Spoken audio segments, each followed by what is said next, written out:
Hello and welcome to this 14-lesson series on creating dynamic web-based applications using Visual Web Developer 2005 Express Edition. These lessons are designed for the C# programmer who also knows some HTML and help that person become quickly acquainted with developing ASP.NET 2.0 applications using Visual Web Developer 2005 Express. We'll also demonstrate many of the latest ASP.NET 2.0 features that make creating dynamic database-driven websites unbelievably simple. So over the course of the next 14 lessons, we're going to cover the following topic matter. In this lesson, we're going to cover many of the absolute basics, including creating an application, albeit a very small application, from beginning to end in order to demonstrate the workflow of working with this new tool. And then we're also going to cover things like how to open and close projects, how to work with the toolbox, and the Solution Explorer, and more. In the second lesson, we're going to talk about creating user interfaces for our web forms. We're going to look at some of the controls that are contained within the toolbox. We're going to also look at how to position them on our design surface using both relative and absolute positioning. We're going to look at a toolbar that helps us to position in a very precise way the various visual elements that will appear on our form. In lesson number 3, we're going to write some C# code to demonstrate how to handle events that are initiated by the user's interaction with our web page. We're also going to talk about the concept of postback and how this gives us the ability to offer our users a very rich interactive experience with our web pages without having to sacrifice any of the functionality that we would want to perform on our server side. In lesson 4, we'll talk about web application state and how to maintain state within a stateless environment like the internet.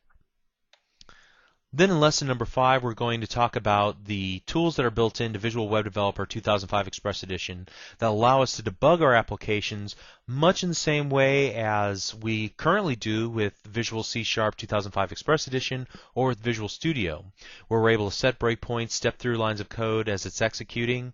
Also, we'll be able to demonstrate how to trace your website to monitor its performance even when it's running live out on the internet and get feedback from our applications to see how they're doing, which will help us hunt down any very obscure bugs that might be occurring within our website. Very neat.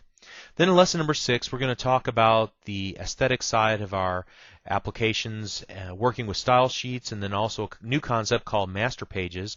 You can think of these as just templates at a very global level for our web applications that will allow us to change the look and feel very easily. And then we're going to move on in lessons 7 and 8 to talk about not only databases, but data binding the data that's in databases to user interface controls. And in lesson 8, we will kind of work through some more advanced concepts where we're working with a grid view and a data view control in order to modify the data in a database. Then in lesson number 9, we'll talk about how to make sure your website is secure from unauthorized access by using the new membership and login controls that are available in ASP.NET 2.0. In lesson number 10, we'll talk about kind of the grunt work, the dirty side of application development, and that is actually configuring, building, and deploying the website out to the internet. And then in lessons number 11 through 14, we'll be building an entire application from beginning to end, again to show the workflow and to bring all the things that we've been talking about together into one application. And so we'll be building a quiz or testing engine that allows an administrator to create a series of multiple choice or true-false type questions and then allow many different users to sign up for these tests, to take one or more tests, and then be able to track their results.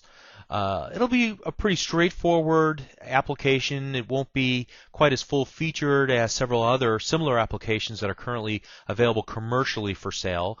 However, it's going to allow us to flex our newly acquired skills in creating dynamic web-based applications. And whenever we're talking about dynamic web-based applications, they're also referred to in ASP.NET 2.0 lingo as web form applications. And this is kind of as opposed to Windows forms or WinForm applications. So I'm going to assume that you know nothing but a little bit of HTML and a little bit of C#, that you've created some C# applications in the past using either Visual Studio or the new Visual C# 2005 Express Edition. I'm also going to assume that you've already downloaded and installed Visual Web Developer 2005 Express Edition. If you haven't, please take the time to download it from the following location before we go any further. You can download it from http://msdn@microsoft.com/express/VWD. Now, I'm excited for you because I've been developing applications using Microsoft tools for over 12 years now, and this latest set of visual development tools is the most elegant and easy to understand to date. It makes applications, creating applications, a lot of fun, and so I'm happy for you that you're going to get to experience this.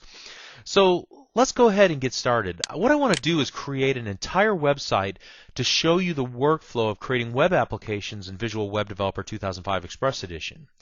Now, when I refer to workflow, I mean the steps and the process that I go through to create an application from start to finish. And this way you get a total picture of how to use the tool. Now, for this first pass, like I said earlier, we're going to be creating a very, very, very simple example.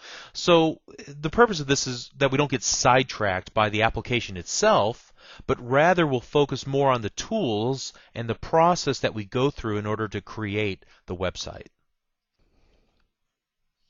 Okay, so let's go ahead and get started. I'm going to take my mouse cursor and go to the menu, the File menu, New, and then I'm going to select Website.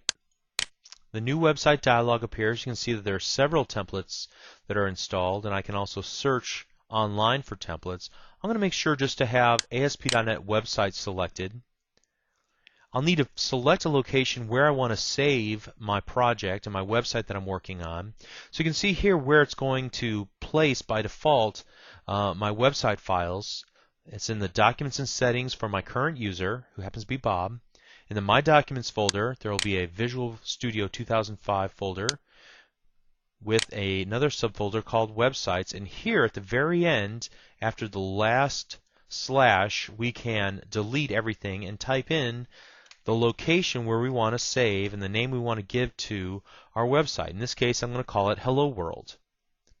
Also, I want to make sure that the language is selected as Visual C#, and then I'm going to click the OK button. And after a moment or so, Visual Web Developer 2005 Express Edition will create a new website for us based on the template that we selected. Now again, I'm assuming that you are already familiar with C#, so seeing the Solution Explorer over here on the right-hand side should not be new to you. You can see here that we have one file that's in our project, default.aspx. And the .aspx file extension denotes to the ASP.NET runtime engine that will handle the page requests that come in from our web users. It lets the engine know that it should be responsible for this page. Now we have the page automatically open up in our main area, as you can see from the tabs at the very top.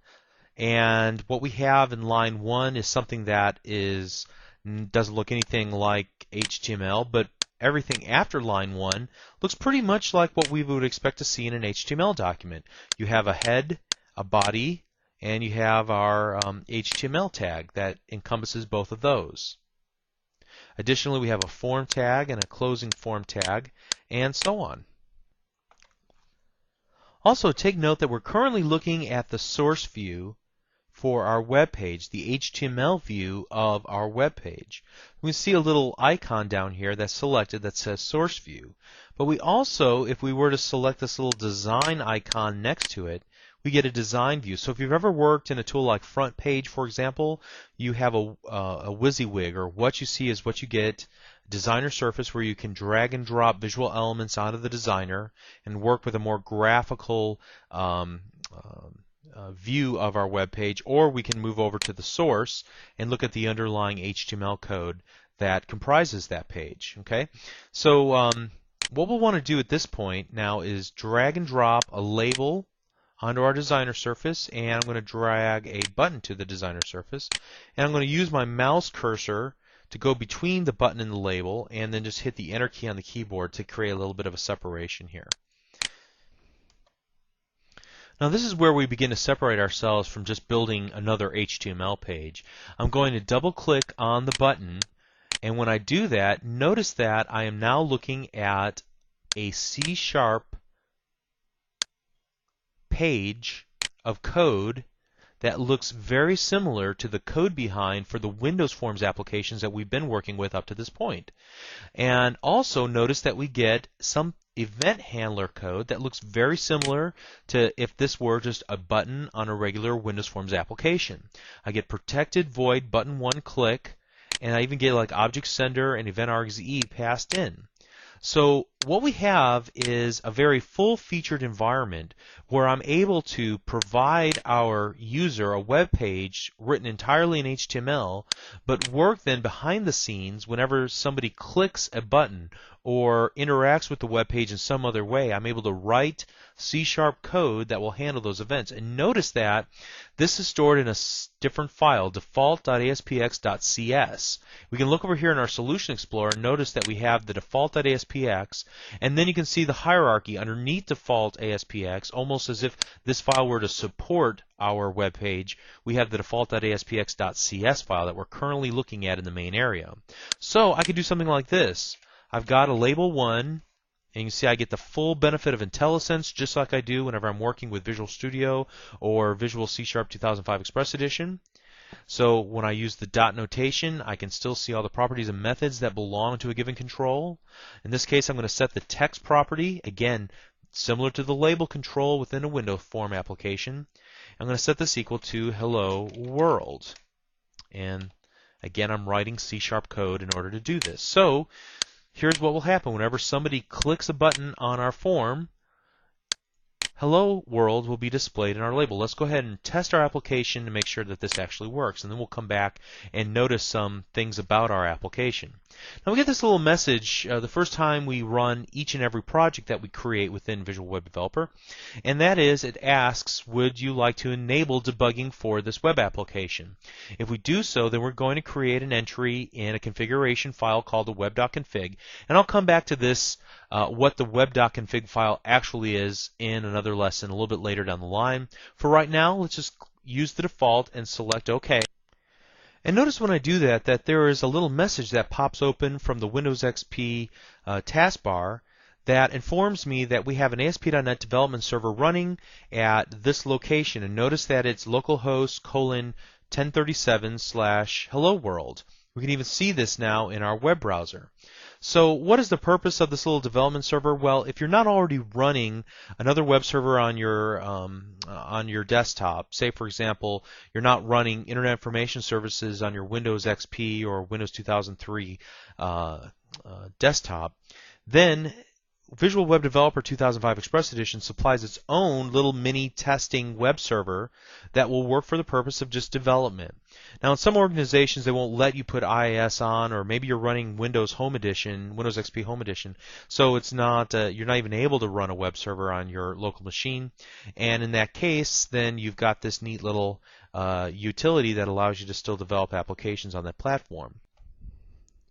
Another very important feature of the local web server is that it only accepts local requests. In other words, requests from your browser on your computer while you're working on the development version of your website, in order to ensure the security of your computer and your network. So nobody, while you're testing your application, is going to be able to do a port scan, find the port that your little web server is running on, and then be able to somehow break into your computer, steal files, or install any malignant code on your machine or on your network. It's just not possible. So now we have our application as it's currently running within a new instance of Internet Explorer. I'm going to click on my button and notice that when I do, that the word label is replaced with hello world. So we have an interactive application. We were able to write real C# code in order to enable some interactivity between our web page and what the client sees and the server, what actually goes on behind the scenes. And we'll talk about how this works throughout the remainder of the series of lessons. So this is pretty cool, right? I mean, we're able to leverage our existing skills in developing C# applications by being able to drag and drop items from the toolbox onto a designer surface, just like we do when we create WinForms applications. We're able to double-click the various controls and then write code to handle the events, and write code, I might add, using C# as opposed to some other scripting language. So we're able to leverage our existing knowledge of the programming language, and then we're able to deliver to the user a very interactive web-based application. But how does this all work behind the scenes? I mean, how are we able to harness some more of this power in order to build applications? Let's spend a few moments talking about the internals of ASP.NET 2.0. First of all, let's start with your current experience with building C# applications. You're probably already familiar with the concept of a .NET assembly, right? You create C# code, and then you use a C# compiler to compile that code into what's called a .NET assembly, which is a special file that has either a .exe or a .dll file extension. And then that file runs in the context of the .NET runtime, and by doing so has access to things like the .NET Framework class library. The .NET runtime manages memory and security and other things for our application. But we know that assembly that's initially created is only created using what's called intermediate language, and once that assembly is run on the target computer, that there's something called just-in-time compilation that takes the intermediate language code and converts it into a real binary that then can take advantage of the specific configuration for that computer based on the operating system, the memory, the processor, and so on. Okay, so the exact same thing happens whenever you're building ASP.NET applications. The code that you write within the default .aspx.cs file, in this particular case, gets compiled into a .NET assembly. The .NET assembly, as well as all of the .aspx pages, the .html pages, the configuration files, and everything else, get uploaded to a web server. When the very first user requests a page, let's say the default page from the web server, what happens is that the ASP.NET runtime engine that runs within the context of Internet Information Services sees this page directive that we've just glossed over up until this point, and it looks for the code file and the inherits properties in order to associate itself with the underlying assembly that was created based on the code, the C# code. So the page directive is the hookup between the HTML world and the assembly world. And from that point on, the ASP.NET runtime engine knows that your web pages are associated with that assembly and executes the methods in the assembly based on the requests from the actions that are taken by the viewer of your web page. And we'll talk about this more in lessons 3 and 4. But there's a little bit more to it than that.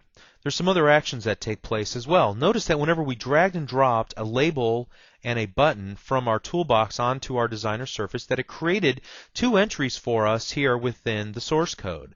First of all, you see this special tag ASP:label, and then the next one in line 14, ASP:button. You see there's some properties set and so on.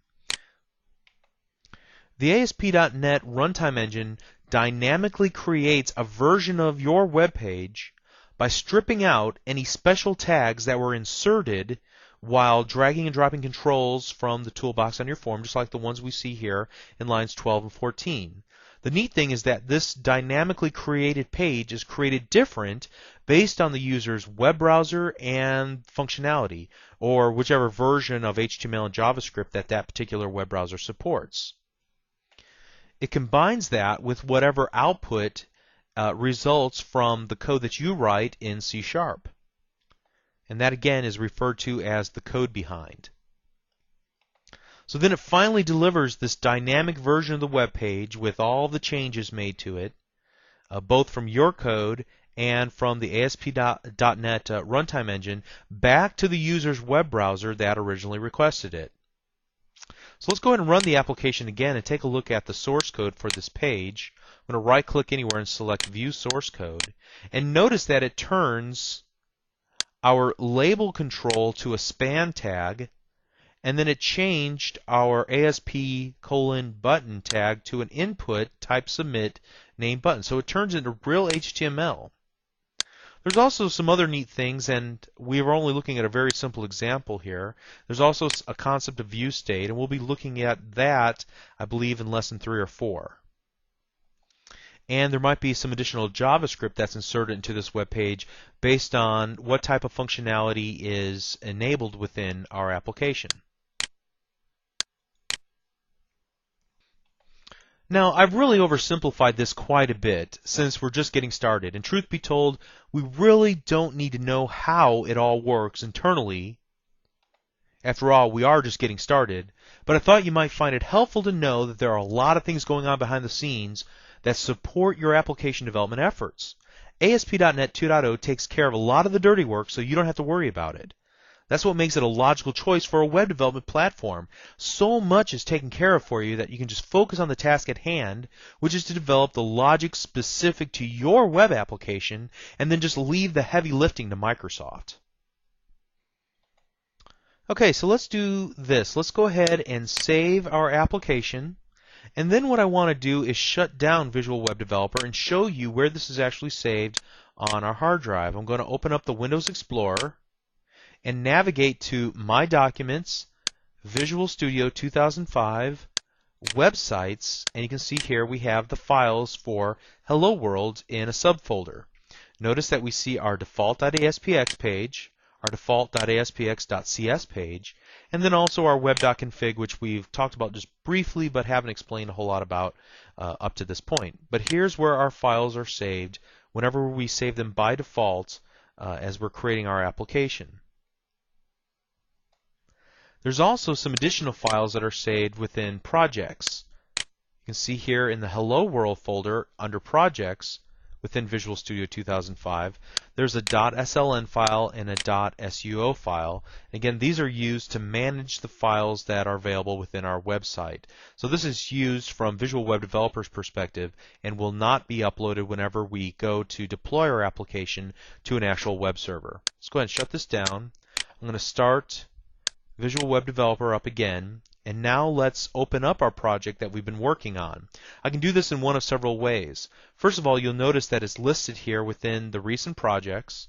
I can also select Open from the bottom of the recent projects and select this to open up a website, or I can go to File, Open, Website, and then select from the available websites. In this particular case, what I want to do is go to Visual Studio 2005, Websites, Hello World, and then select Open. Let's close that little window there.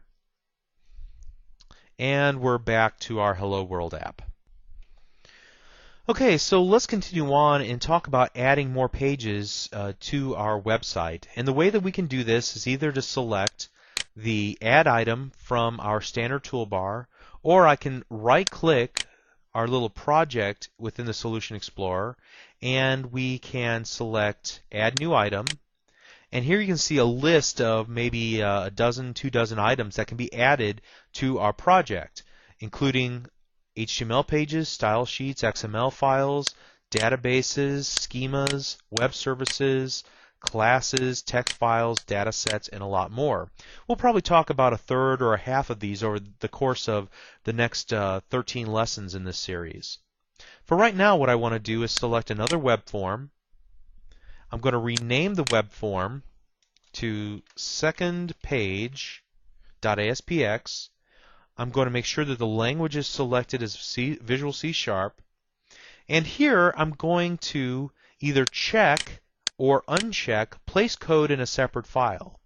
Now, if we were to select this, then we would get the file like secondpage.aspx.cs, a file that would contain all of the source code that we would execute on the server to handle the events that occur whenever users interact with our application. However, if I come from a more classic environment where I'm not comfortable with this arrangement, what I can do is unselect this and have the actual C# code intermixed with my HTML code. So I'm going to leave that unselected and click the Add button. Now, before I do that, notice that we have another option, select master page. We'll talk about master pages in lesson 6, so we're going to leave that unselected for right now as well. I'm going to click the add button, and notice now that I have my second page.aspx available, and notice here that I have it loaded in my designer. I'm going to go to the design view. I'm going to drag and drop a label and a text box. Whoops, a button rather, excuse me. I'm going to double click on the button, and this time notice that I get my button one click event, but in the context of my .aspx page. Notice I have two script tags, and between them I have protected void button one click with an open and close curly brace. So in here I can do the same thing that I did before. Label one text equals second try. And so what has happened here is that instead of using two files, I'm using just one file. Both are perfectly acceptable. They work the exact same way. Your applications will, whenever they're compiled and then run, all of the C# code gets stripped out and put in assembly just as if you were to put it in a separate file, so it doesn't change the functionality at all within your applications. It's just a matter of preference. Which would you prefer to do? And whenever we run our application, you'll note that it works exactly the same. Now what I'm going to do here is I'm going to right-click second page and select Set as Start Page. That'll be the page that then comes up whenever we hit the Run button on our toolbar. Again, we get our development server, and I click the button and notice that I get second try. So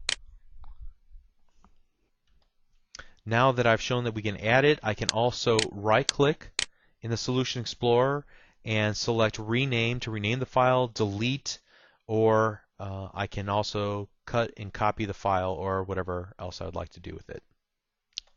Okay, so those are some of the absolute basics of the workflow of creating web-based applications. We not only introduced this series of lessons, but also then built a very simple example and talked about how it worked behind the scenes, the purpose of the page directive, and how an assembly is created from the code behind or the underlying C# code that we write, and then how the page directive points to that assembly that's automatically created for us. We talked about saving the project and where it's actually then saved on our hard drive. We looked at how to find our application once again, load it back up in a Visual Web Developer, how to add new items. We talked about the difference between code behind or just having the code, the C# code integrated right into the HTML. And so while we didn't really cover anything in depth, we were able to cover a broad range of topics in this first lesson, and that's all we need to do. Now we're going to dive in over the course of the next 13 lessons and start explaining more and filling in some of the more of the details for you. In fact, in the next lesson, we're going to get more into depth on creating user interfaces using controls from the toolbox. We're going to demonstrate how to use some of the special toolbars and options for the graphical aspect of our web applications as well. So I hope you enjoyed this. If you did, please visit www.learnvisualstudio.net to download and watch over 400 videos just like this one aimed at all skill levels on many different topics related to C#, Visual Basic, ASP.NET, and more. Thank you.